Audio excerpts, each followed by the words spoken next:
Hi, Gaye DeRusso with the Majestic rider. So today I'm here with Betty, the standard bred that's in training, and I forgot my stick. I'm going to talk to you about lunging.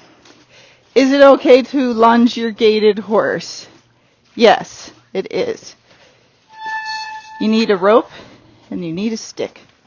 Okay, come on, Betty. So I lunge them on 20-foot ropes if I'm trying to really get a lot of energy out. But if I'm working with a specific purpose, I have them on a shorter rope, anywhere from 14 to 16 feet. And you got to teach them how to lunge, so you have to teach them how to move out. Come on, Betty. You're embarrassing me. And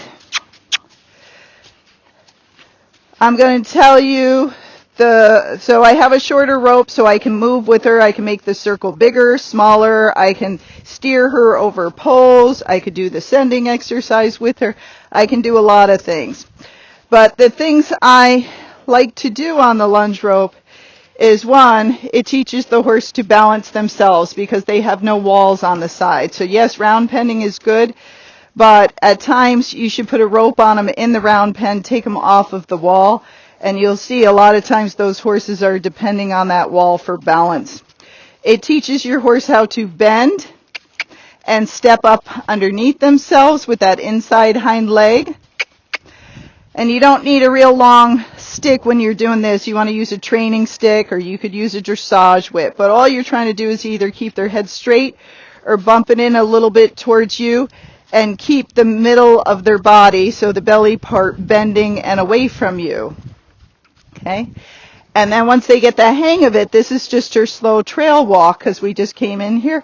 Then you're going to start to flat walk, and you can do some of their gaits on here. So let's turn her. So I like to pull on their head, look at their hind quarter, do it all slowly. If she comes in, just send her back out.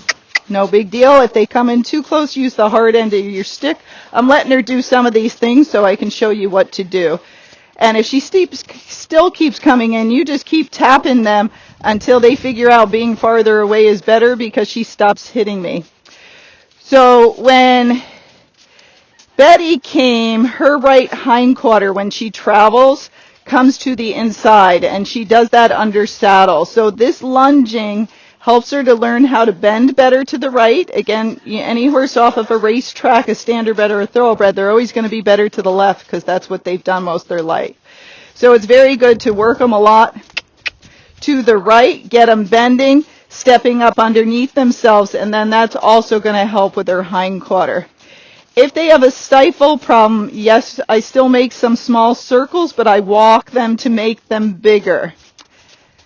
Lots of standardbreds do that little hopping canter step and then go back into their thing. So in case your horse does that, don't worry about it. So I like to get them bending, and horses get bored when they're lunging. So depends, when I'm just walking them or making them go over poles, I usually change their direction every 2 to 3 circles. But when I'm working on the flat walk, because I'm timing it, that's when I'll usually stay the same direction for 5 minutes or longer. Okay, so I'm going to turn her again. So I'm going to pull, look at her hind quarter. If she comes in this time, I'm going to wiggle, and then we're going to send her out. If she comes in, I'm just tapping her with that stick. This stick doesn't hurt. It just is an extension of my arm, and it helps. So I'm going to ask her to flat walk. So your flat walk is just a fast walk. So if she goes too fast, I'll wiggle the rope. If she doesn't go fast enough, like now, I'm tapping her with my stick some. When she trots, I tell her no by saying and wiggling the rope till she figures out I just want her to walk fast. So if you've never done this, you might have to do that 20 times for them to figure out just to walk fast. You can walk them over poles. She wasn't used to poles, so I wanted to get her used to that. So I could use them for gait. If they don't like a certain part of the arena, you can walk them down into that part of the arena. That way you're not on their back if they get goofy. And you can just do so many things by being able to walk next to them and lunging them. You can also put your friends up there, so while you're working on the horse's gait, they get a little ride and they can work on their balance. So lots of things you can do once you teach your horse how to lunge. When you're working at their gait and canter, because they don't have that wall on that side, it's much harder for them versus a round pen or riding around the arena with the fence. So you'll see a lot of times I ride my horses off the fence because I'm working on straightness. Many gaited horses aren't straight. So a good way to teach them how to be straight. And when you're teaching the canter with the gaited horses, that round pen helps, but in time you got to get them off that wall and they got to learn how to balance themselves. So again, I might come in, and if they're spunky, or if you're in round pen, run them around first and just let them do whatever. Then I put them on the line, and then I won't let them do anything unless I'm asking them. So if it's a spunky horse, I don't have a round pen, and I come in the arena, I'm going to use my bigger rope and lunge them at the trot and the canter and let them get all their yah-yahs out before I start focusing on work.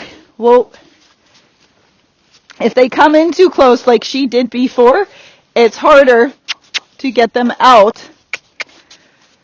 So if they come in and you want to pet them, that's totally fine, but then just wiggle and get them back out. Otherwise, they come over the top of you and they figure out very easily, if I just stay close to her, she can't make me lunge. So I'll just stay close to her and pretend to be cute. And that's how they get out of work. So this is her flat walk. It's just a fast walk. But see her body position compared to when she goes to the left, it's just a little different. Like she's pretending to bend her head and neck, but some of the time she's kind of cocking her head and not really bending through her body. She's a smart girl. She's like, how about I do this and not use my body? I want her to rehab and become stronger in that right hind, not weaker. So we got to force them to use it and step underneath themselves. So I always start with just a regular walk or warming them up. Then I'll do the flat walk for a little bit. Sorry, Betty. I did the stick a little too hard. So I'm just slowly bringing her back down because that was me. I'm using a different whip than I had in here yesterday. So I'll warm them up, and then I'll go to the flat walk, and then I'll go to the running walk. You can do a foxtrot and a saddle gait on the line, but it is harder. They usually won't hold it for long periods of time unless your horse has talent. If you got a trotty one and you're trying to lunge it and do that saddle gait, you got to keep pulling your hand up to get their head up. And I have a video on that, how to get the trotty horse to gait on the ground, I think it's called, or on the lunge line. So you just do it here and there, and then they'll get it over time, but it is harder to do. The deeper your footing, the harder it is for the trotty horses, but the better for the pacey horses. So you don't want to ride today, you have a nice deep arena, you can just lunge your horse slowly at their flat walk in the arena to help that pacey horse gait better and build up muscles. Good girl. Now, it's not like she knew what wiggle the rope was. You saw that first video on her when I taught her how to back off from wiggling, and that's why, because I use it for so many things. So the lunging's easier with the horses, the gaited horses that have a short stride. The big, long, lanky, like walking horses that have a big overstride, or you might have one mixed with a walking horse. You might not even know it, but if it has a big, lanky stride, it probably has some walking horse in it somewhere. Those horses, I tend to walk the circles and work in 20-meter circles, so out where the poles are bigger, because it's harder for them. The ones with the shorter strides, like the Rockies and Kentucky Mountains, those are easier to work in a smaller area. So once you get your flat walk down, again, I usually start with 3 minutes, and then over weeks I work up to 5 minutes, and once they can do that well, then I start going up into their running walk. Many horses can do a running walk. Not all, but a lot can. And all you're doing is, if you have one that can do a running walk, is you just ask for more speed over time. Look at, she's like, Gaye wasn't paying attention, so I'm going to come into her, and she won't get me out.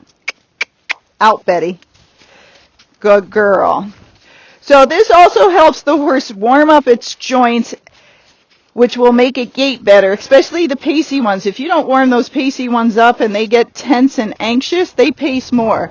So you want to get their energy out, get them warmed up, and we want to get her going a little bit more towards a running walk. Too much. Good girl.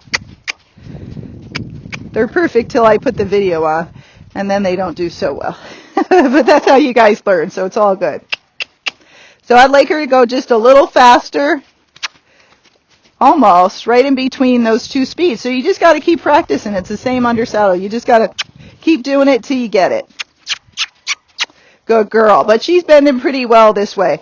So all this bending helps to separate their legs. The bending, the shoulder in, the leg heel, all those things are great for horses that need to be a little bit more supple, but also that need more leg separation, which are the pacey horses and the step pacey horses. The trotty ones are still going to benefit from all these things, but you usually don't need as much leg separation, and you need to keep that horse's head carriage a little bit higher to help them from going into a trot. Like her head's a little high right now, and for the flat walk and the running walk, that's just fine for her. Well, I did that a little fast, didn't I, Betty? No. See? You guys think you're the only ones who have problems? We all have problems. She's messing around with me today. And I'm like, hey, let's do a lunging video before I get on you. So, that's better. So your flat walk is a 4-beat walk. You can, just like a regular walk, it's just faster. And then your running walk is just a faster walk than that. So if you get a flat walk, you're very close to getting your running walk. You just need speed, and you might need poles if that horse is pacey to help get it. Or you might just need to keep a slight bend on them like I'm doing. That slight bend, you'll see, makes their front feet come in a little bit, their back feet go out. And just that 1 second or two of getting those legs away from each other will help you to get the gait, and then you go forward once they do it well. So you'll see a lot of times I don't have much tension on her. I am annoying her because she won't walk. But she's holding that bend on her own, and she didn't know how to lunge, so this is quite good. The other things, well, that's enough for Betty, because we're going to ride Betty. She's like, oh, thank God, that was annoying. But it's good for her. She really needs that, especially to the right. So the other things it does is it will help you with your horse cantering. So you can, say, canter over a pole and then bring them back to a trot or a walk, especially if it's a pacey one. And keep teaching them that when you get to the pole and say canter, they're supposed to do that leaping motion, or you could put some jumps in here.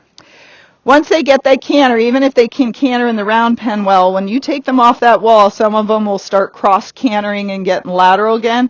That's normal. It's because they're losing their balance. So the slower they go, the more they're able to hold that lead behind. But they have to develop muscle, and they have to understand what to do with their legs, because a lot of those horses are more lateral, like pacey. So it's much easier for them to cross-canter than canter on the correct lead.